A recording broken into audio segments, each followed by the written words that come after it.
Today we're gonna check out how to play the newest character in Chaos Zero Nightmare, Yuki.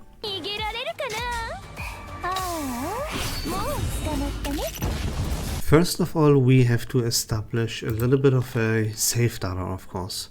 And since Yuki is a main DPS, it is the case with every single DPS character in this game. You have two viable save data options. One for single target damage and one for AoE damage. We're gonna take a look at both of those right now. Let me first show you which epiphanies for all of the cards that you take for the single target build and for the AoE build.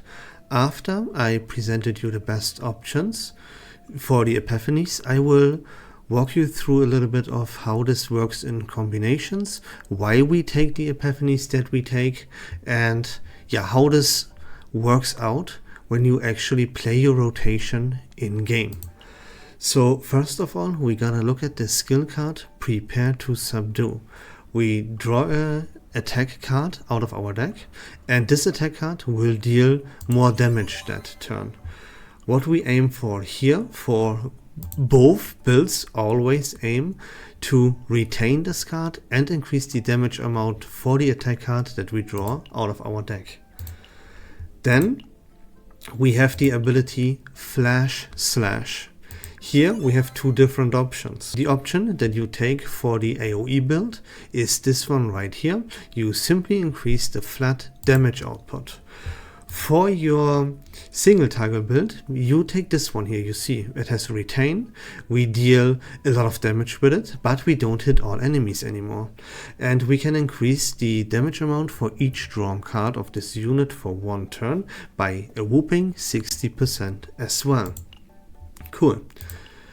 Then we have the next card called Trickery Strike. Here as well, for the AoE build, you want to take this one right here that gives you more damage and the ability to retain and retrieve this card. For the single target option, we have of course this one right here. It deals more damage, the most amount of damage that this card can deal, and we can decrease its cost by 1 by triggering the inspiration for it.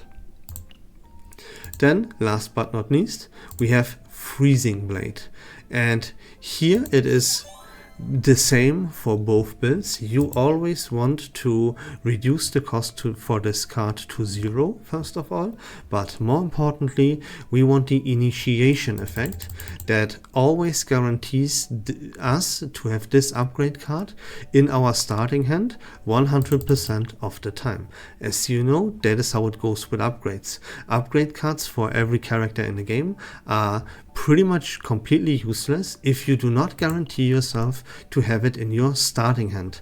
And whenever we would now use a card with this unit that has an activated inspiration, we would deal 60% damage to all enemies. Alright, let's now dive into and look at how all of these cards work in combinations with their epiphanies. The card that grants us our consistency is Prepare to Subdue. What the card that you look to aim to get out of your deck with this Prepare to Subdue is Flash Slash to increase the damage output for it and of course trigger the inspiration so we can play it for 1 AP. The reason why we take this retain effect is that you will hit scenarios where you draw into this Prepare to Subdue kinda late, and you will suffer from the scenario that you already used up both of your Flash Slash cards, so you don't have them in your deck anymore, and therefore you cannot find the Flash Slash anymore by using Prepare to Subdue. With Retain, you can now hold on, and with your teammates, who should be Nia and Cassius, or anything that draws you a lot of cards, you can cycle through your entire deck with your teammates to shuffle your graveyard back as your deck, and then you can use Prepare to Subdue and fish for the Flash Slash. Alright, Now there is something interesting, because you have to watch out. You can not just mindlessly shit out all of your cards out of your hand. Because if you look at Trickery Strike, then you will realize that even with the Epiphany upgrade, it activates an inspiration for a random card of Yuki. And that means that you have to, in case you wouldn't draw, into your flash slash via Prepare to Subdue, you use your Iceberg Cleave first. So, and then you use Trickery Strike, so that you are 100% guaranteed to trigger the inspiration for flash slash, like 100% guaranteed, because it will be the only card left in your hand that has an inspiration. And that leads to Trickery Strike always triggering the inspiration for flash slash. Of course, giving it retain and retrieve makes it extremely consistent to always be able to trigger our flash slash inspiration and Iceberg Cleave's inspiration as well. That's why we take retain and retrieve for the Trickery Strike. That even if we would draw into our flash slash without Prepare to Subdue, as I said earlier, we can still trigger the inspiration due to having Trickery Strike pretty much guaranteed in our hand. That was a pretty specific scenario. The absolute perfect rotation, if everything goes perfectly according to plan, is you use Prepare to Subdue, you find flash slash with it, you use flash slash for 1 AP. Then you use Trickery Strike to trigger the inspiration for Iceberg Cleave, and then you use Iceberg Cleave. You can see that this rotation is perfect and uses up 3 AP. 1 for flash slash, 1 for Trickery Strike, and then the last one for Iceberg Cleave. And every single time, remember that when you trigger a inspiration, you deal 60% damage to all enemies because you have your Freezing Blade active. So you use Prepare to Subdue. You find flash slash that triggers the inspiration. Boom, 60% damage to all enemies. Now you use flash slash. Boom. Then you use, again, like AoE damage with flash slash. You use Trickery Strike. That triggers the inspiration for Iceberg Cleave.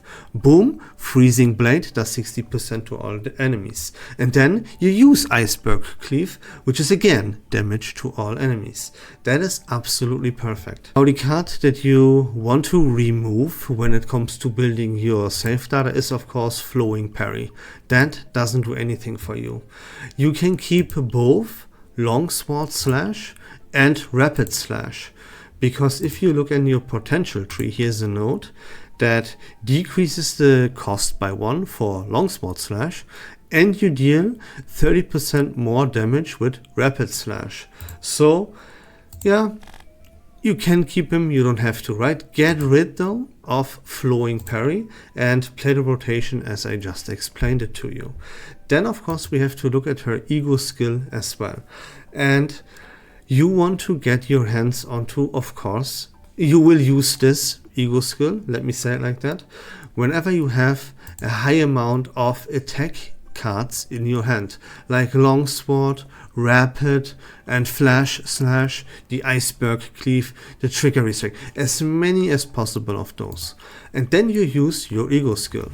Because as you can see, you deal 300 damage to all enemies, and for every single card, attack card that you will move on top of your deck by using this ego skill, you will deal a 50% increased damage.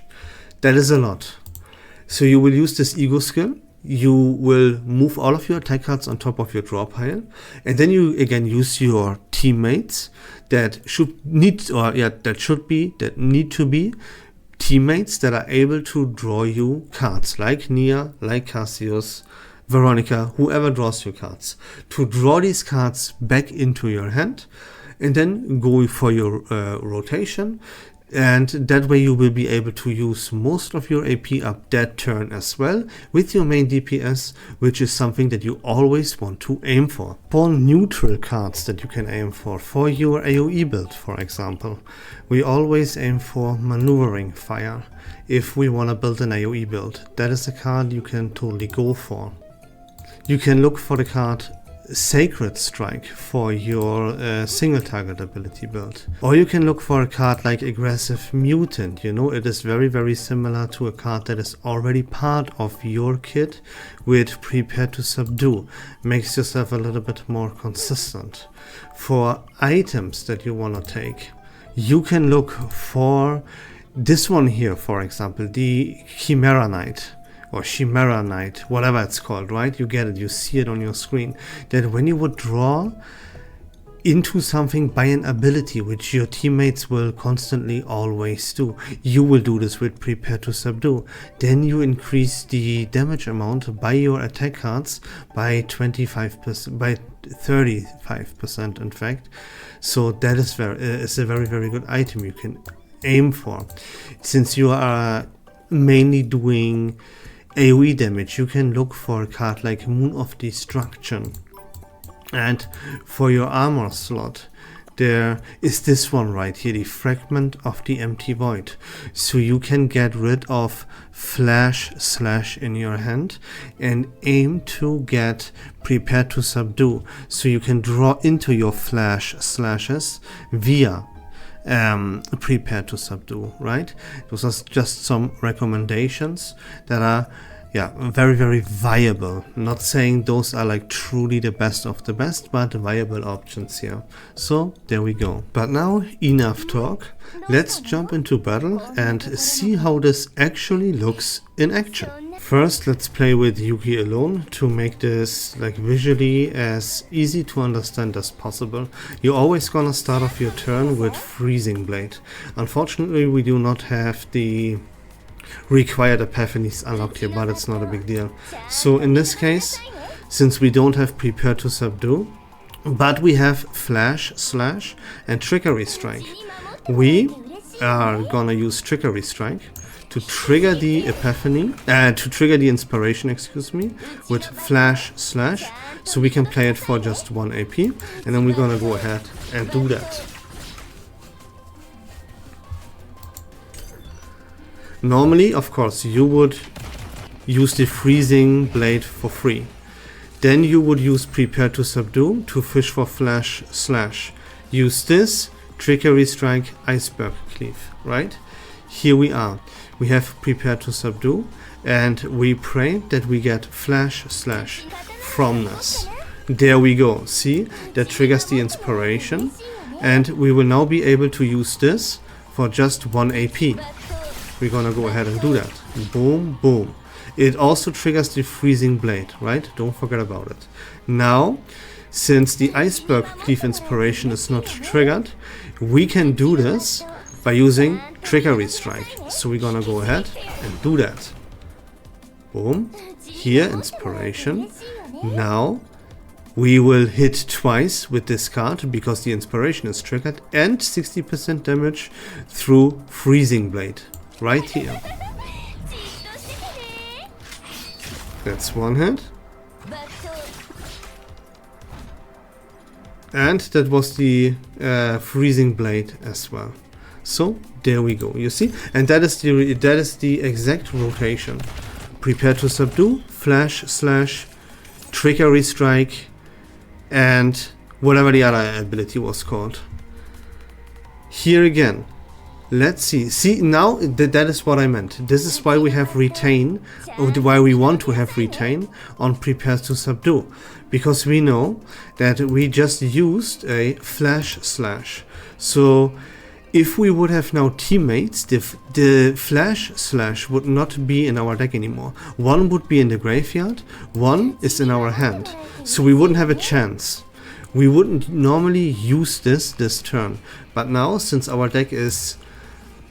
There is like nothing in our deck, we can go ahead and fish for a flash slash. I don't know why it's not shown in the deck, but should we do? Okay, it is not, but yeah, we have the epiphany, we have the inspiration triggered. We're gonna go ahead and use the iceberg. Boom. Now we have flash, yeah, we would have had enough AP to use flash slash as well. And here we go, now with Nia. Unfortunately, we do not have our prepare to subdue or our freezing blade in our hand, right? See, that is why the epiphany upgrades are very, very important. So again, what we want to aim for here is to get our hands onto flash slash. We're gonna do this by drawing as many cards as possible via our teammates. In this case, it's Nia. We're gonna check. Oh, unfortunately, we did not find flash slash. So we're gonna go for cards here that would draw us even more cards. We don't find anything here, so that is a little bit unfortunate. At this case, we kinda can take whatever. You would go for cards that draw you additional cards, because it is all about finding flash slash and playing it for 1 AP. So next thing we do is we're gonna draw more. Again, no flash slash, unfortunately. Second best option is go for the freezing blade here in this case, which you normally wouldn't need to do, because it would be 100% guaranteed in your starting hand, right? Remember that. But yeah, in such a scenario here, that will almost never occur to you if you have the correct epiphanies unlocked. But yeah, you still always, it's a rule of thumb, even if you haven't triggered the inspiration effects on your cards, you still want to use them, of course. You always want to use as much AP of your turn with your main DPS, right? Needless to explain. We fish for flash slash, we didn't find it. So here, you see, this is important. In this case, now that we drew Iceberg Cleave through Prepare to Subdue, the inspiration trigger, we use this first now. Why? Because now we use Trickery Strike to guarantee the inspiration activation for flash slash as well. Trickery Strike, the inspiration is activated, we can play it for 1 AP, which is like perfect, right? It's the rotation for Yuki is always exactly 3 AP, so you are pretty much guaranteed to always have it. And yeah, again, like with 2 teammates that draw your cards, you will go for this rotation pretty much every single turn if you don't get extremely unlucky like I do here. Yeah, don't have anything for Yuki, you're gonna use cards to draw. Unfortunately, our deck is empty right now, so yeah, I have no choice but to use other things with my allies. Select a card to discard, no problem, can just discard this one here, and Iceberg Cleave since we hit the inspiration. And see, this is very, very self-explanatory at this point and very simple if you just know which epiphany upgrades you have to take and yeah, what the rotations look like. And I explained now everything that you have to know about Yuki. Remember, she also has a single target build, but the rotation for that kind of build is not much different. Here we fish, Iceberg Cleave, then Trickery Strike into flash slash. Normally it is like Prepare to Subdue into flash slash, right? I explained everything multiple times. And that's really how to play Yuki, guys. 2 more things I want to mention. The build for the items is of course very, very important. You want to increase your critical hit damage as much as you possibly can. Preferably, of course, for 1-cost cards as our flash slash and our Iceberg Cleave, our main abilities to deal damage, they cost 1. So you gonna go for the Conqueror's Aspect set, and you establish yourself a set of 4 to increase your critical damage by 35%. The subset that you want to use is this one right here, called Executioner's Toolset. This will increase your critical hit damage by a further plus 25%. Cool. So you will have to farm the stages, Face and Trace, and Corpses and Tools a little bit to get your hands onto this. Don't forget that in your Chaos runs you have 4 tickets, and you can use those tickets to obtain the Chaos loot. Only use these tickets if you can obtain yourselves the equipment that is from the Conqueror's Aspect set and for the Executioner's Tool set. If those sets are not available, not present in your Chaos loot, skip the loot and continue until you find a Chaos loot with these sets in it. So that way you don't need to grind these stages here as much, and you increase the efficiency of your stamina usage. The other thing I want to mention is, should you pull for Yuki or not? And the answer, I don't know if this even matters for you or if you already pulled, right? But still, you should not pull under any circumstances, pull for Yuki. There are characters in this game that are much better, like for example Karen and Haru. Those are the 2 best main DPS characters in this game, and Yuki is not even part of like one of the best teams, because you know, Hugo, and we have Tressa even for free. We have then Mika, you can gain access to Nia or Cassius, right? There's absolutely no need, no matter where you look, for a character like Yuki. She's like completely useless. Even if you go for the Order attribute, right? You are better off using Hugo. But yeah, I mean, you do what you please anyways. I just wanted to tell you the facts, and the fact is that Yuki doesn't hold up, even if you build her perfectly. So there you go. I hope this video was fun and informative. If you like Chaos Zero Nightmare content in general, please consider leaving a follow on my channel. I would really appreciate it. But until next time, don't forget to join the Discord server. Link to that in the description down below. Take care of yourselves, have a great day, peace and love.